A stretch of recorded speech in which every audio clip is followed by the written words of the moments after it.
Graças e paz aos irmãos, boa noite a todos. Shalom, queridos. Silvio, te peço permissão para falar como filho aqui. Não fique chateado comigo.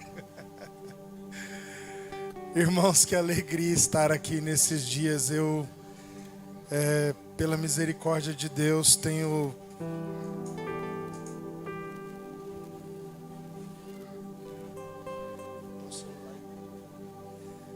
ido em alguns lugares e fico muito feliz. Me sinto mais do que abençoado, mais do que agraciado por esse privilégio.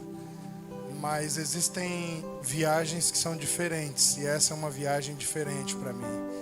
Então, estar aqui testemunhando e participando daquilo que o Senhor está confirmando entre os irmãos que já caminham por uma palavra há alguns anos, isso para mim me encoraja, isso marca a minha jornada, isso coloca balizadores na minha caminhada com o Senhor. E eu gosto muito de ter balizadores, porque sempre quando eu estou em um lugar de conflito, em um lugar de dúvida, eu olho para esses balizadores para que eu volte a tomar a minha percepção da minha jornada e do lugar para onde eu estou indo. E esses dias, então, para mim são dias de muita emoção, de muita celebração. E eu falo isso com muita alegria. Não há dinheiro no mundo que pague o privilégio e a oportunidade de estar aqui para esses dias. Eu acho que um dia como esse de hoje, até não é necessário falar muitas coisas.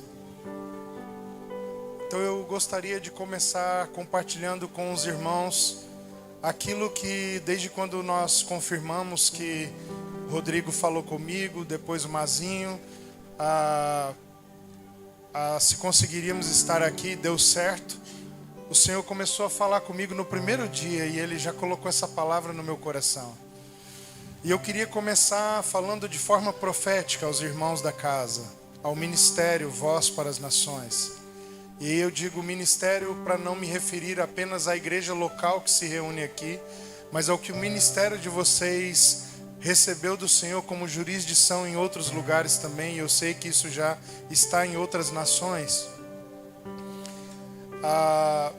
Vocês estão entrando em um tempo de descanso.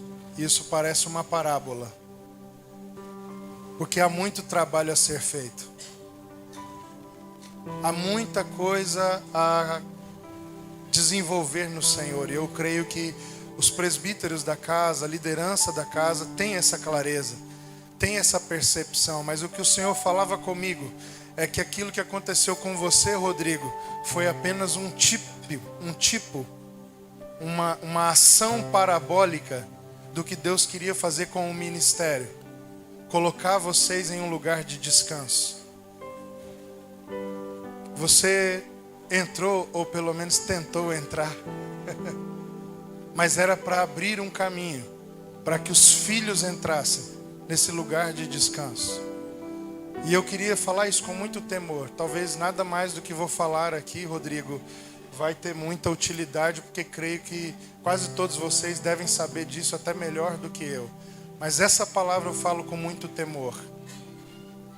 Esse próximo ano, da estação que vocês estão acessando, é um ano de vocês construírem enquanto descansam, não construírem enquanto trabalham.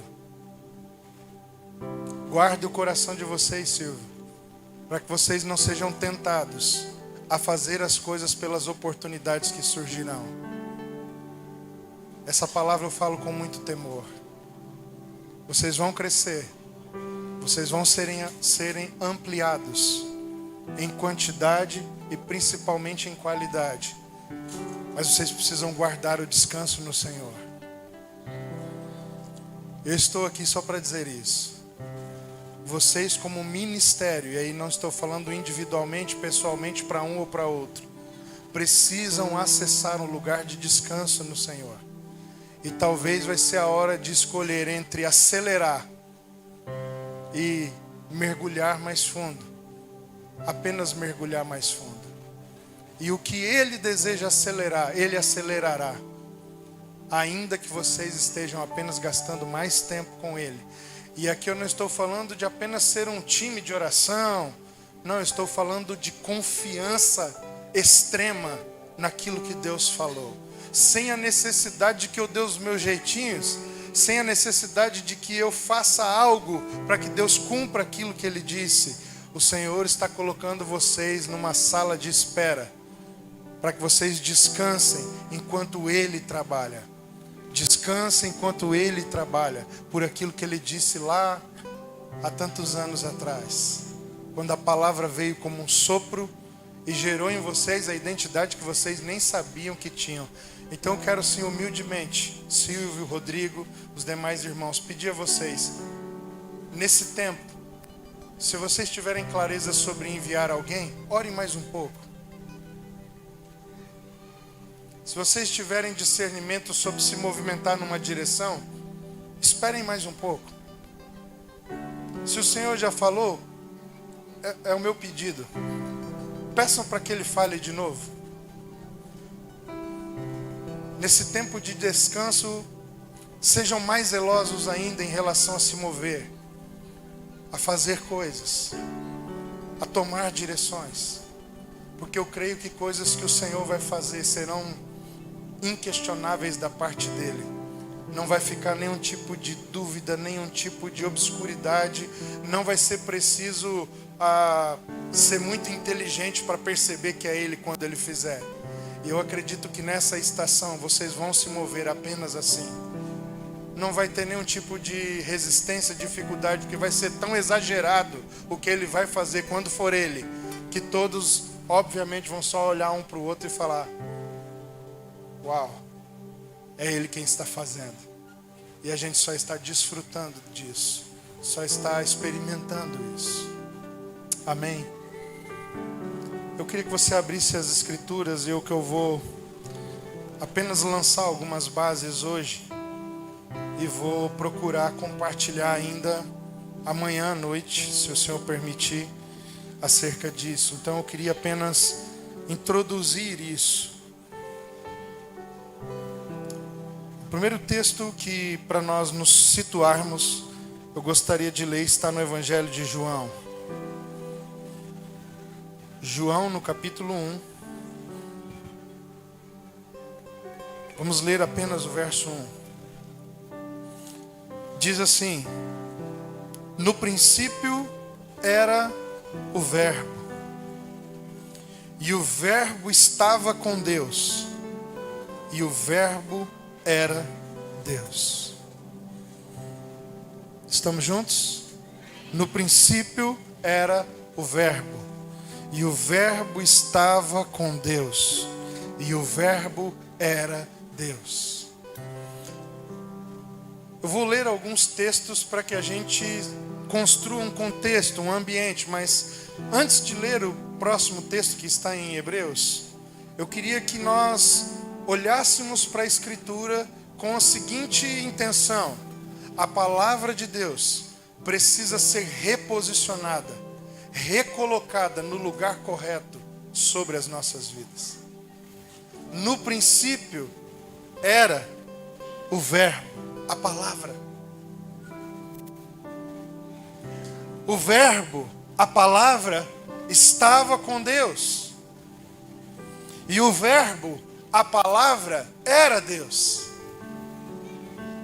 Nesses últimos dias nós estamos tendo um pouco de dificuldade, como igreja, de que a palavra de Deus esteja no lugar que lhe é de direito, no lugar que lhe é devido, no lugar que lhe é próprio, e nos perdemos em dogmas religiosos em que nos fazem olhar para a Bíblia como um livro sagrado, mas distante, que está numa tribuna, mas não está sobre todas as coisas. Porque quando eu olho para verdades espirituais que eu conheço através das Escrituras, mas as transformo apenas em um dogma religioso, eu as elevo em hierarquia, mas eu as perco em devoção. Tem coisas que a igreja levantou ao longo da história, mas é apenas hierarquia religiosa, é dogmático, mas não tem mais vida sendo dispensada no coração daqueles que creram nisso, porque creram apenas com a intelectualidade, creram apenas com a razão, mas perderam o coração sujeito a essa verdade espiritual.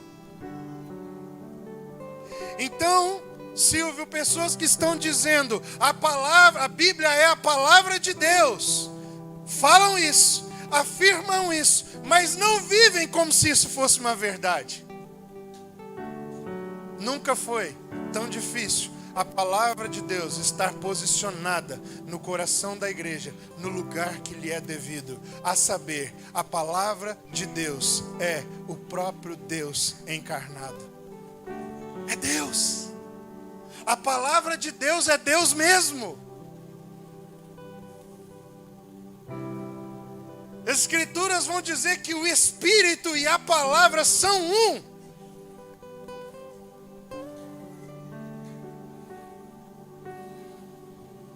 Você consegue entender, Bob?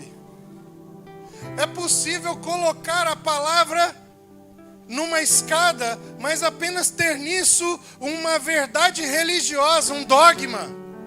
E eu me sujeito a dogmas porque eu sou obrigado a fazê-lo. Mas Jesus não veio conquistar homens e mulheres que o reconheçam pela força da sua religião, mas que voluntariamente aproximem seus corações dele, em submissão, arrependimento e rendição, para que ele governe sobre nós, a partir de uma espontaneidade, de dedicarmos a nossa vida em santidade e obediência à sua vontade, que conhecemos por essa palavra, que não está num pódio, porque ela é o próprio Deus governando sobre nós. Então é por isso que eu gostaria de ler esses textos, para criar um contexto de devolvermos a palavra de Deus ao lugar que lhe é devido dentro de nós e sobre nossas comunidades.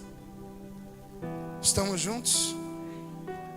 Aparentemente um dogma está no mesmo lugar da verdade, mas é só uma aparência, porque dogma não libera poder espiritual. A verdade de Deus libera poder espiritual.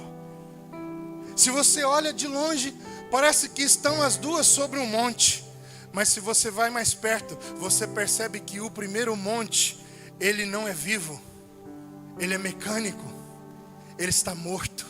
Mas o segundo monte, ele é orgânico, ele tem vida.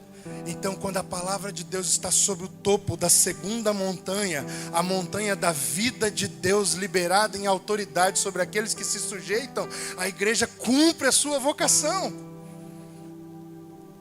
O segundo texto está em Hebreus.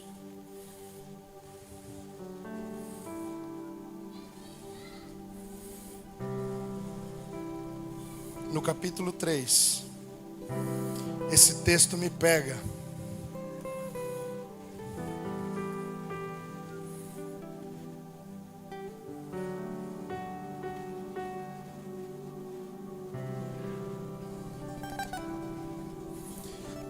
Amém?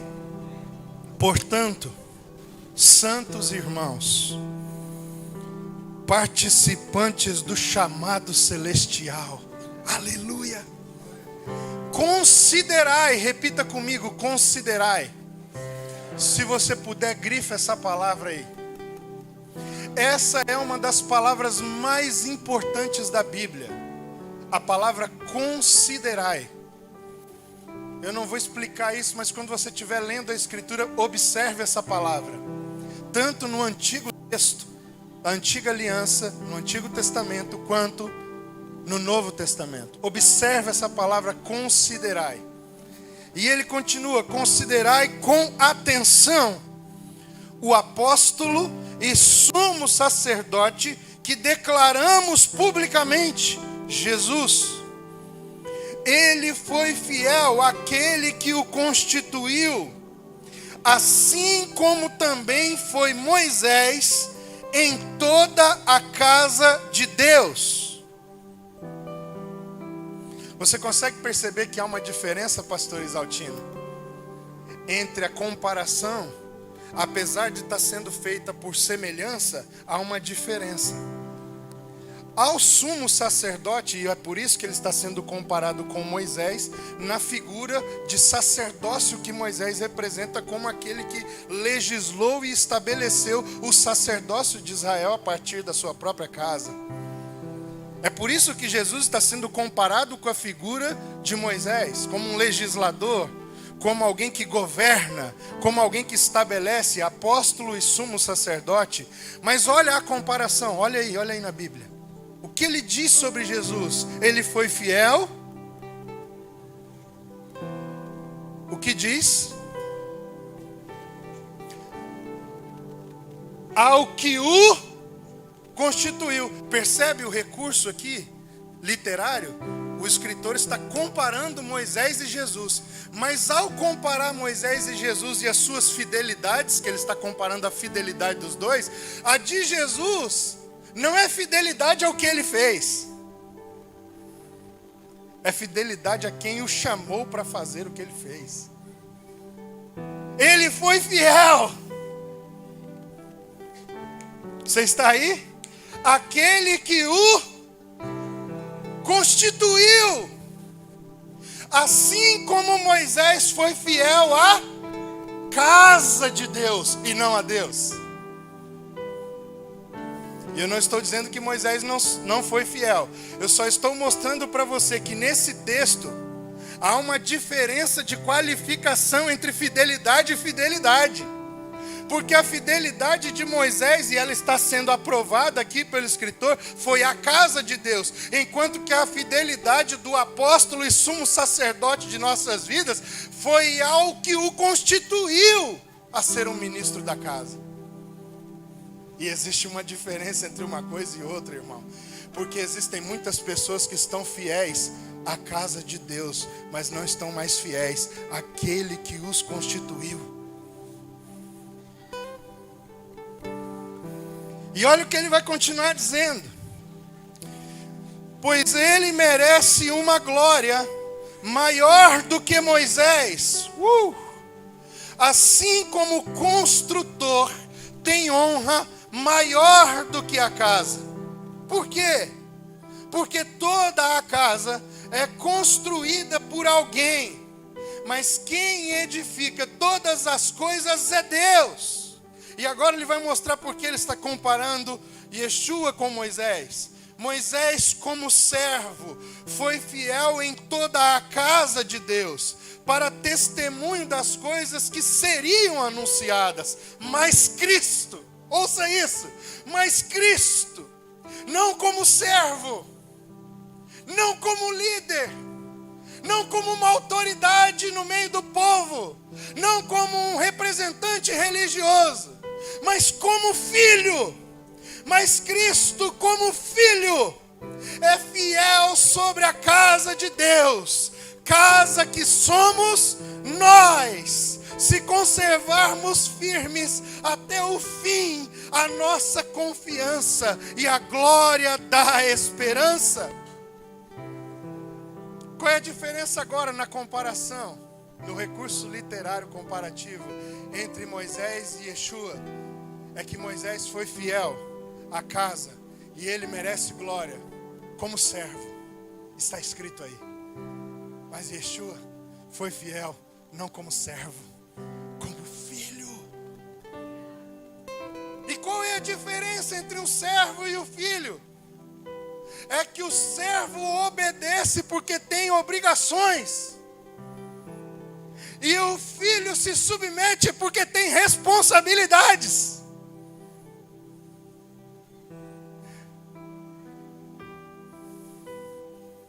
O filho faz o que o servo faz o que ele é obrigado a fazer. E se ele é um bom servo, ele faz isso com muito esmero, com muita dedicação, com muita entrega. Mas o filho faz o que é de sua responsabilidade e o que não é de sua responsabilidade, porque ele pertence àquilo que está sendo feito. Ele não faz algo do lado de fora. Um filho só pode fazer algo do lado de dentro. Você está aí? Toda obra que um filho de Deus participa, ela se manifesta para fora porque antes ela é construída por dentro. Mas toda obra que um servo de Deus faz, ela tenta ser por fora para ver se toca ele por dentro. Mas não toca. Porque quando Cristo veio, Ele alterou essa espiritualidade, a forma de nos relacionarmos com Deus. Agora não é o que faço, faço para ser. Agora é o que faço, faço porque sou filho de Deus. Não faço para ser, sou e por isso faço. Eu não faço o que Deus me pede para ver se Ele me aceita, mas porque Ele me redimiu. Porque Ele me remiu, porque Ele me sarou, porque Ele me curou. Eu tenho prazer na lei do meu Deus. Eu encontrei na sua vontade aquilo que me satisfaz. E por isso, ainda que não houvesse nenhuma promessa de recompensa, lá eu estaria buscando os interesses do meu Senhor, porque eu fui feito filho, não servo.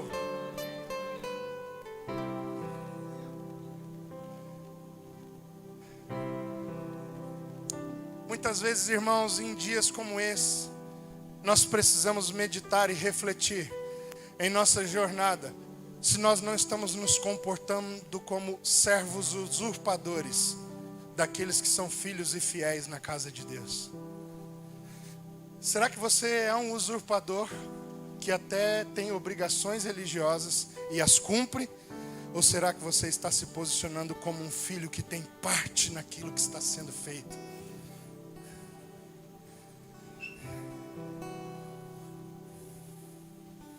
Por favor, não receba as minhas palavras na carne, porque senão você pode ficar ofendido. Receba as minhas palavras no seu espírito, para que você possa ser transformado. Eu não estou aqui porque tenho falando as coisas que preciso dizer, porque tenho qualquer diferença com nenhum irmão, até porque a maioria dos irmãos nem eu conheço. Então não é nada pessoal, é espiritual. Amém? E o texto continua, porque a melhor parte ainda chegou. Aleluia.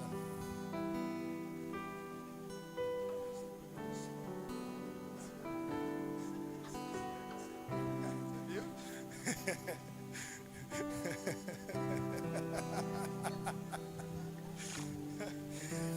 E o texto continua. Olha a maravilha. Assim como diz o Espírito Santo. Ouça isso é uma citação. Hoje, se ouvirdes a sua voz, não endureçais o coração como na rebelião, no dia da provação no deserto, onde os vossos pais me tentaram, pondo-me à prova, ainda que durante 40 anos tenham visto as minhas obras. Por isso me indignei contra essa geração e disse: estes sempre erram em seu coração. Onde é que esses irmãos, o povo de Israel no deserto errou? No coração. Eu sempre viajei numa coisa. Como é que o povo de Israel andou errante 40 anos no deserto, se alguns estudiosos, teólogos dizem que 40 dias era necessário, suficientemente necessário, para que eles atingissem a terra prometida, mesmo com todos os desafios no deserto. Mas por que eles passam 40 anos, se eles andavam seguindo a nuvem e a coluna de fogo? Foi eles que erraram ou foi Deus que não quis que eles entrassem? Porque eles são cobrados por algo que Deus conduziu. Porque eles são... É falado deles como se eles é quem tivessem errado o caminho. Sim, eles não erraram o caminho. Eles não conheceram o caminho, porque eles erraram no coração, meu irmão. Mas tem muita gente que está andando no caminho da nuvem e no caminho da coluna de fogo, achando que, como ele está debaixo do mover de Deus, Deus o está aprovando. Mas o que está escrito aqui? hoje, não endureçais o vosso coração. Irmãos, quando Deus os guiava pelo deserto, não era para aprová-los, era para manifestar o problema que habitava no coração deles. Nem sempre quando Deus te guia, é porque Ele te aprovou. Mas todas as vezes que Ele te guia, é porque Ele te amou. Mas ao te amar, nem sempre te guia porque está te aprovando. Às vezes te guia porque está te dando a oportunidade de você se arrepender enquanto é tempo. Por isso Ele diz hoje, não endureçais os vossos corações. Por quanto tempo, Senhor? Não como foi com o povo durante 40 anos no deserto. Porque Deus os guiou para dar-lhes a oportunidade de se arrepender. E porque Deus fez isso, se os reprovava, porque Ele os amava. E o fato de Deus nos reprovar não significa que Ele deixou de nos amar. Mas muitos de nós estamos apegados no fato de que Deus nos ama para vivermos fora da sua vontade. Como nós estamos vendo o raio cair na nossa cabeça, estamos nos sentindo livres para andar em desobediência. Irmãos, chegou o tempo. Se nós somos voz, se vocês foram chamados para ser voz, a voz de Deus, clamando nas nações, escute, porque ser voz não começa no que eu tenho para dizer, começa na disposição incansável que eu tenho de ouvir. Só tem voz quem ouve. Você sabia que a maioria das pessoas que são surdas, elas são surdas e não falam porque não ouvem. Então elas não são mudas, elas só são surdas. Raras exceções de uma pessoa que é muda, ela é muda porque tem problema para falar. Ela só é muda porque ela não consegue ouvir. Ei, como é que a gente vai ser voz se nós não estamos ouvindo atentamente tudo que o Senhor tem para nos dizer? Então o que você vai ser? Alguém que comunica coisas que não podem ser compreendidas, ainda que no intelecto dos homens façam sentido, não promoverá transformações espirituais. Por quê? Porque não tem sustentação com a palavra que no princípio era Deus. Porque as minhas palavras só têm sustentação se elas forem eco daquilo que eu ouço do meu Senhor. E você pode ler a Bíblia, irmão, e dizer o que a Bíblia diz. Se não atravessar você, não sai com poder, sai apenas como uma informação. E é por isso que muita gente tem voz, mas não é eco. Porque diz aquilo que dá na sua cabeça a partir de informações bíblicas. Você está aí? Escute, porque ele continua. Verso 10. Por isso me indignei contra essa geração e disse: eles sempre erram em seu coração. E porque erram no coração, Rodrigo, esse texto ele me arrebenta por dentro, cara. Porque olha o que o Senhor diz. Não é eu que digo, não é você que digo, não é o André que diz, é o Senhor quem diz. Olha o que ele diz: e porque erram em seu coração e não chegaram a conhecer os meus caminhos. Como que um povo que andou 40 anos sendo guiado por Deus não conheceu os seus caminhos, irmãos? Se foi Deus quem os guiou, me explique isso. Se eles só se moviam quando a nuvem se movia, então o Senhor estava guiando por quais caminhos? Pelos dos seus próprios corações. Deus não os guiou segundo a sua vontade. Ele os guiou, mas segundo o desejo dos próprios corações deles.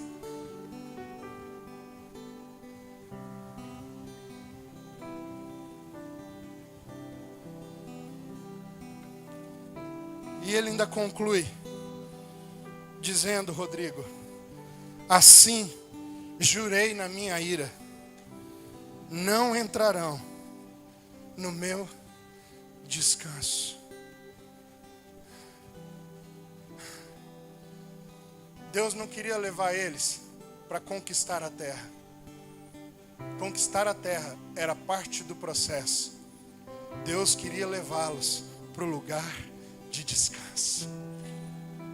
Irmãos, se a gente entender que nós não conhecemos os caminhos do Senhor, porque erramos no coração, nós vamos nos sujeitar voluntariamente, e ainda que não tenhamos toda a clareza do discernimento que precisamos, Ele sim nos conduzirá por meio da sua soberana vontade. E quando entrarmos na terra que Ele disse, mesmo sem saber como foi que chegamos lá, nós estaremos entrando no descanso do Senhor. E eu vou dizer uma coisa para você, irmão, podem tirar qualquer coisa de nós ainda permaneceremos vivos. Só não podem nos tirar a presença do nosso Senhor, porque isso é nossa vida, isso é nossa segurança, isso é nossa fé, essa é a nossa esperança, esse é o nosso destino. Agora, 40 anos vendo coisas sobrenaturais, recebendo provisão de Deus, vendo milagres acontecer, os povos serem destruídos na sua frente,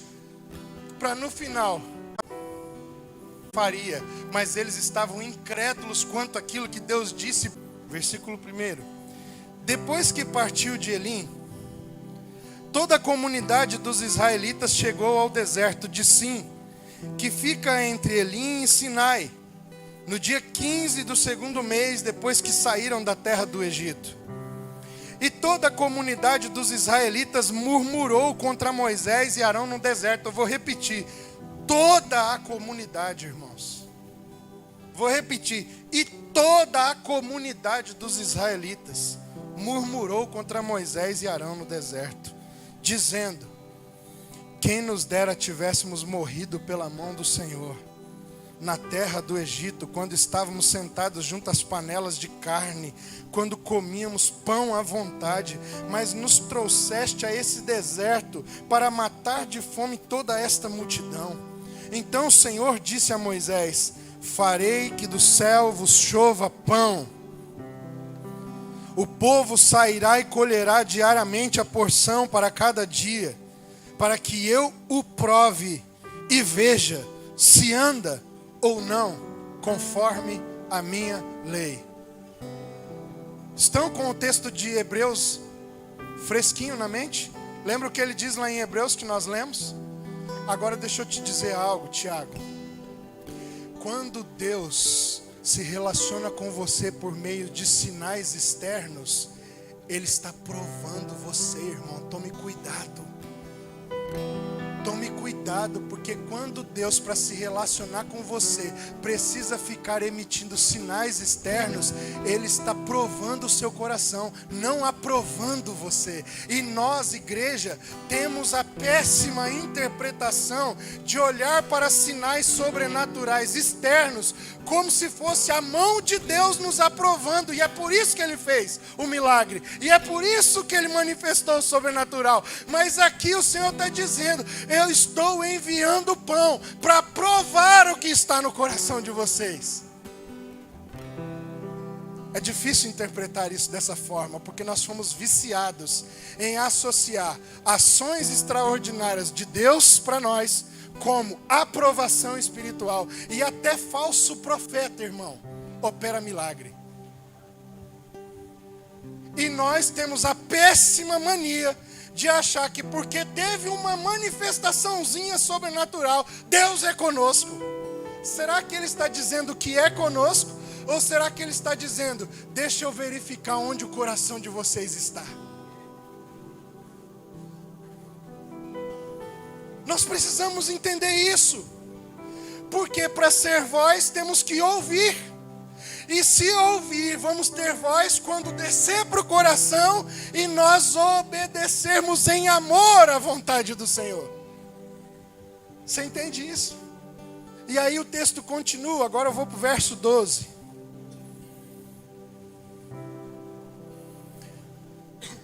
Tenho ouvido as murmurações dos israelitas. Dize-lhes: à tarde comereis carne, e pela manhã tereis pão à vontade, e sabereis que eu sou o Senhor vosso Deus. E aconteceu que à tarde surgiram codornizes que cobriram o acampamento, e pela manhã havia uma camada de orvalho ao redor do acampamento. Quando a camada de orvalho evaporou, havia uma coisa fina e arredondada na superfície do deserto, semelhante a flocos de geada que caem sobre a terra. Quando a viram, os israelitas disseram uns aos outros: que é o que era? Que é isto? Porque não sabiam o que era. Então Moisés lhes disse: este é o pão que o Senhor vos deu para comer. Agora vá para Deuteronômio. Nós vamos ler essa mesma história.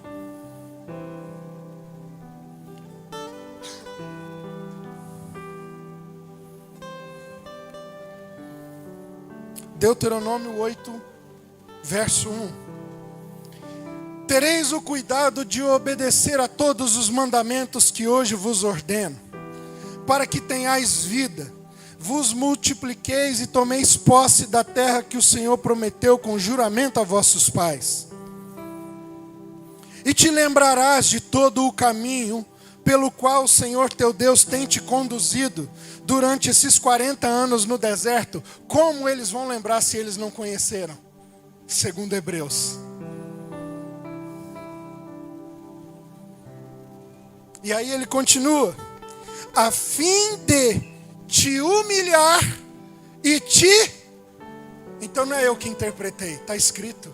Por que foi que o Senhor fez o que fez? Não foi porque Ele os aprovava, foi porque Ele os reprovava. Estamos chegando na terra prometida, irmão. Deus está recontando a história pela boca de Moisés para que eles acessem a promessa. Então Deus fala para eles: olha, se lembrem do caminho. Que caminho, Senhor? O que você nos conduziu? Não, o caminho da humilhação que eu guiei vocês, mas vocês não perceberam.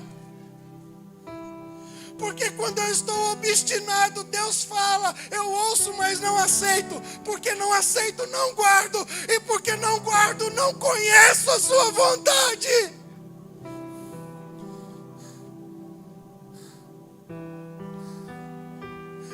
"40 anos. E o Senhor está concluindo essa jornada, dizendo: que caminho foi esse? Foi para te humilhar e te provar, para saber o que estava no seu coração, se guardarias ou não os meus mandamentos. Sim, Ele te humilhou, te deixou ter fome e te sustentou com o maná, que nem tu nem teus pais conhecias, para que entendesseis que o homem não vive só de pão, mas de tudo que sai da boca do Senhor." Irmãos, por que eu estou falando isso? Porque eu estou insistindo em mostrar para você que o lugar da palavra de Deus não é um pódio religioso, de uma hierarquia religiosa.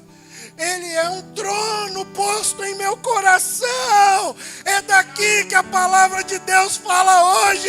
É daqui que a palavra de Deus fala agora.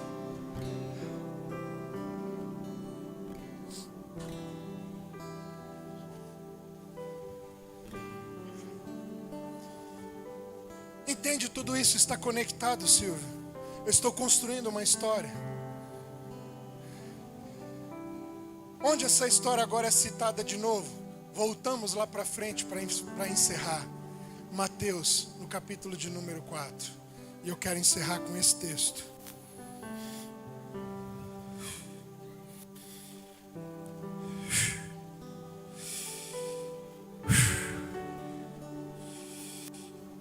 No verso 3 e 4.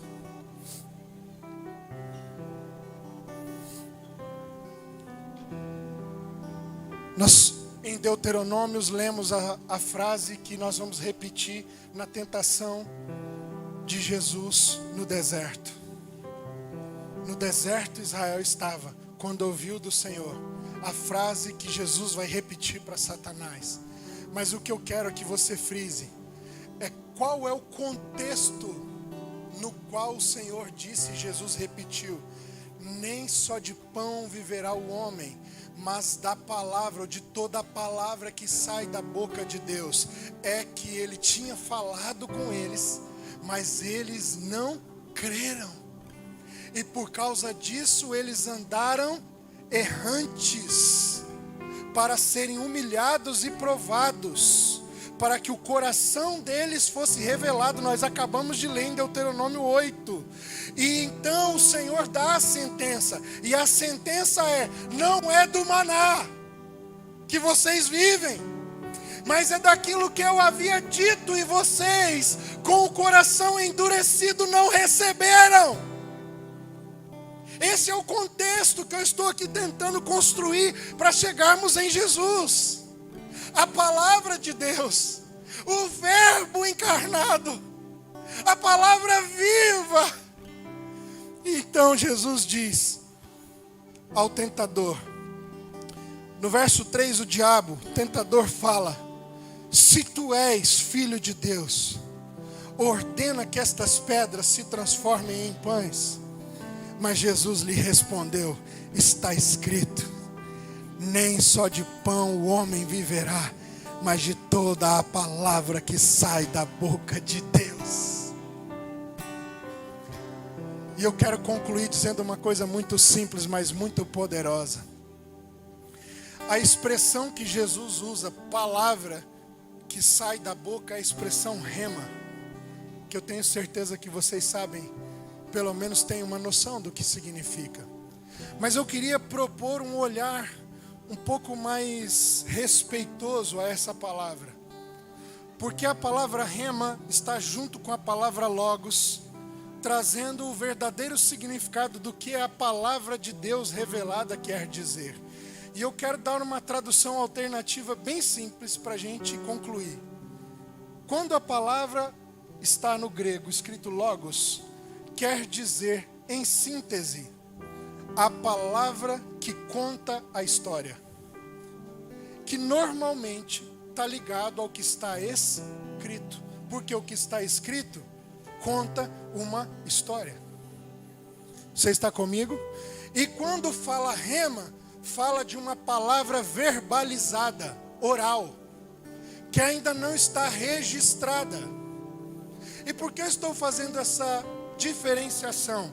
Porque a palavra que Jesus usa, rema, não tem a ver com revelação, como popularmente a gente traduz, mas tem a ver com a própria palavra saindo da boca de Deus. E é por isso que o texto é traduzido como palavra que sai da boca, para demonstrar o que rema quer dizer naquele contexto. E o que rema está propondo para nós é que o que me sustenta não é o que eu sei sobre Deus, mas o que eu experimento de Deus na minha realidade diária. O que me sustenta não é o que eu ouvi falar sobre Deus.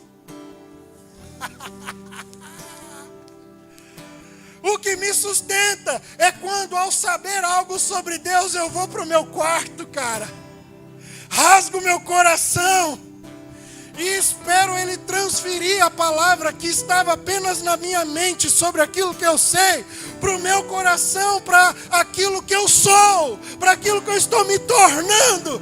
E quando eu me levanto do lugar de oração, do lugar secreto, não mais com uma carta, mas com um peso espiritual no meu interior, ainda que eu não tenha maná nenhum para comer, meu irmão, Ainda que tenham pedras me sendo oferecidas, eu vou permanecer fiel. Eu vou conhecer os seus caminhos. Porque eu não vivo por aquilo que Deus disse. Eu vivo por aquilo que Ele falou a mim hoje, agora. Eu não vivo das experiências que eu tive. Eu vivo da presença presente. Ah, irmão, saber que Deus fez algo, às vezes até na sua própria história, é encorajador e incrível. Mas você precisa ter a palavra que sai da boca de Deus no tempo presente a seu respeito. E sabe por que Jesus disse essa palavra? Porque a Torá, Ele já decorou. Mas a Rema, ela vem para trazer clareza e revelação naquele momento presente do que a Torá me instruiu e o que ela vai fazer na minha vida agora. Uma coisa é saber como Deus se move. Outra coisa é perceber que Ele está fazendo isso agora na minha vida. Você entende isso, irmãos? Nós estamos formando na igreja nesse tempo uma geração de especialistas no que Deus disse, mas completamente vazios do que Ele está falando agora. Por quê? Porque se eu vou para o YouTube, cara, eu faço um curso de escatologia. E sabe quem escolhe estudar escatologia na hora que quer? Eu, você. Agora, para conhecer o coração de Deus, você só vai para o lugar secreto e fica como morto, esperando a palavra vir da boca. E sabe quando ela vem? Quando Ele quer, não quando você deseja. Isso te mata. Só que porque te mata, te faz viver como um ressurreto. Te faz viver todos os dias no poder de Deus. Te faz andar no Espírito, cara. Se eu quero estudar teologia, glória a Deus, nós temos uma escola de teologia. Mas eu só vou estudar aquilo que Deus já fez. Aquilo que está previsto. Aquilo que está disponível. Se eu quero viver por aquilo que Deus diz, eu tenho que esperar nele como morto, até que Ele fale. Revelação, só o Espírito dá. Conhecimento você busca, mas você não vive por conhecimento. Você vive da palavra que saiu da sua boca. O que te sustenta é a palavra que veio da boca. Não é o que você lê nos livros. E digo mais, não é nem o que você leu na Bíblia. Porque o que você leu na Bíblia só vai te sustentar se sair da mente e descer para o coração. E para descer da mente para o coração, só o Espírito vindo e tocando no seu interior. Porque senão continua cabeção, mas com uma vida vazia de significados. Nós temos especialistas em Bíblia como nunca tivemos antes na história da igreja. Mas é o momento mais fraco de testemunhos verdadeiros na história da igreja. Porque os homens estão se tornando egoístas, amantes de si mesmos, frios, superficiais e que querem provar o seu valor pelo conhecimento que adquiriram, pelo seu próprio esforço. Nós não andamos pelo nosso esforço, nós andamos pela fé na palavra que sai da boca de Deus.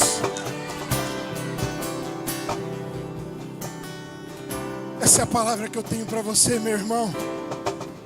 Não confie no seu conhecimento.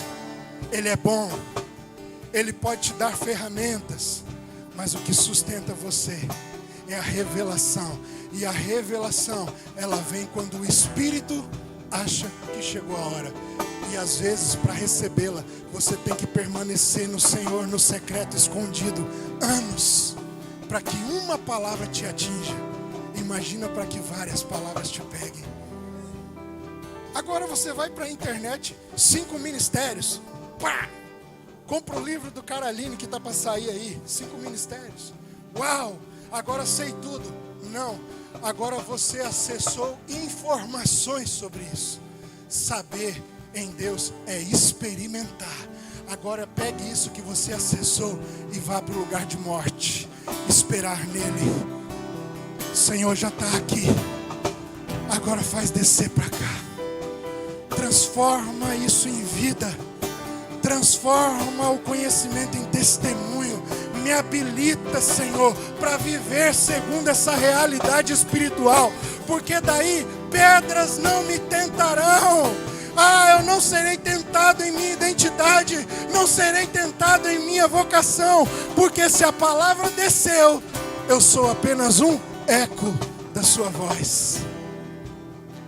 Porque a voz fala aqui dentro, e quando eu abro a minha boca, e quando eu vivo, ela se ecoa por todos os lugares. Você pode ficar em pé?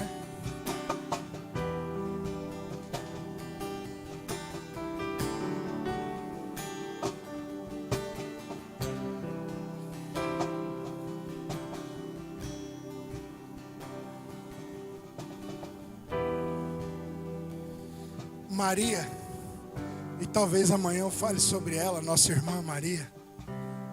Ela sabia o que Isaías disse. Sabe o que Isaías disse sobre ela?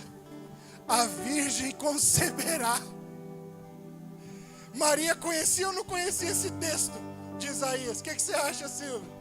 Se o anjo aparece para ela e fala que ela é temente ao Senhor, que ela é bem-aventurada, ela era uma mulher de uma fé viva ou não era? Ela conhecia as profecias, ela conhecia Gênesis 3, que da mulher viria aquele que pisaria. Só que saber estas coisas não foi suficiente. Ela se guardou para o Senhor e permaneceu diante do Senhor, levantando incenso, até que um dia, André, o anjo veio. E o que engravidou Maria não foi o que ela sabia das profecias, foi o que o anjo falou que aconteceria sobre ela. Foi naquele dia que ela engravidou, meu irmão. Não foi porque conhecia Isaías, não foi porque conhecia Gênesis, não foi porque sabia toda a Bíblia, foi porque ela permaneceu diante do Senhor, esperando para que Ele cumprisse a promessa. Então ela ouviu a Deus, e porque ela ouviu a Deus, na boca do anjo, o Messias foi gerado dentro do seu ventre. Será que não é isso que Deus está querendo fazer com essa casa nesse tempo? Engravidar vocês da palavra da salvação. O que você sabe sobre as promessas que Deus falou, sobre as palavras proféticas, sobre o caderninho de anotações? Agora a pergunta é: você está gerando isso lá no secreto? Esperando no Senhor? Talvez você seja a Maria dessa casa. Talvez Deus está procurando alguém que bata nas promessas e diga: Senhor, existem essas promessas e eu as sei, eu as conheço, mas agora eu estou esperando para ver em quem elas se cumprirão. E se é preciso de um voluntário, Senhor, eis-me aqui. Mas saber isso não me torna a pessoa que carrega no ventre. Agora, ouvir Deus no tempo presente pode me tornar a Maria que carrega salvação dentro de si. Eu queria compartilhar com você essa palavra, meu irmão, porque eu acredito que nesse tempo o Senhor está dando à voz de vocês clareza para comunicar aquilo que Ele deseja nas nações da terra.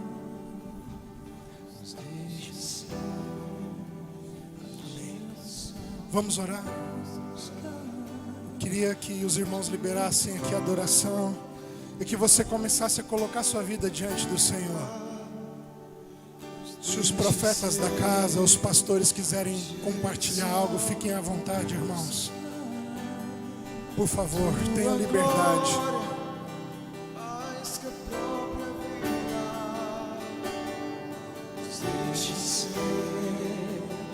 Geração que busca a sua glória mais que a própria vida, nos deixa ser a geração que busca a sua glória mais que a própria vida. Erga sua voz. Entregue seu coração ao Senhor. Chegou o tempo de nós sairmos de uma fé intelectual e andarmos por uma fé encarnacional. A palavra precisa encarnar em nós. A palavra precisa habitar em nós. A palavra precisa se manifestar em nós.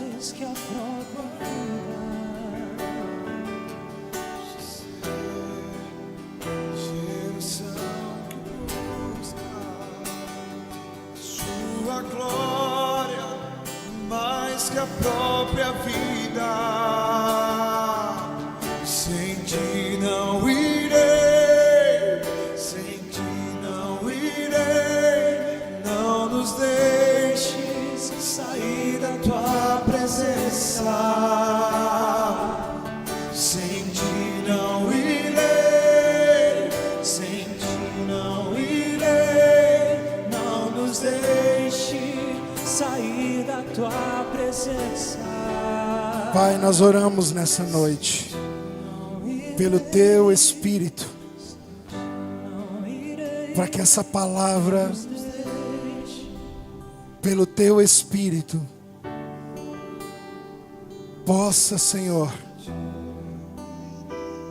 fazer sentido no nosso interior, no interior de cada um dos meus irmãos nesta casa, e que a sua voz seja não apenas desejada como fonte de conhecimento. Chega, Senhor, de um tempo em que os homens querem saber o que você fará, para apresentarem suas carteiras ministeriais como se tivessem informações privilegiadas do futuro, mas que comece um tempo a partir de nós, dos desejos profundos de ouvir o Senhor e o seu coração, para nos submetermos sinceramente ao seu conselho, à sua vontade, como filhos que desejam ser encontrados fiéis na casa de Deus. Filhos fiéis em toda a casa de Deus. Nós não queremos ser servos fiéis, nós queremos ser filhos fiéis. Ajuda-nos, Senhor, nesse tempo a entrarmos no descanso. Remove de nossos corações a incredulidade que nos obstrui de sermos guiados pelo Senhor em sua alegria e satisfação, e não de andarmos errantes na provação do Senhor, que envia os sinais para revelar o nosso coração obstinado, incrédulo, desobediente. Ah, Senhor, não necessite nesse tempo de nos humilhar. Nós estamos humilhados por nós mesmos diante da sua presença.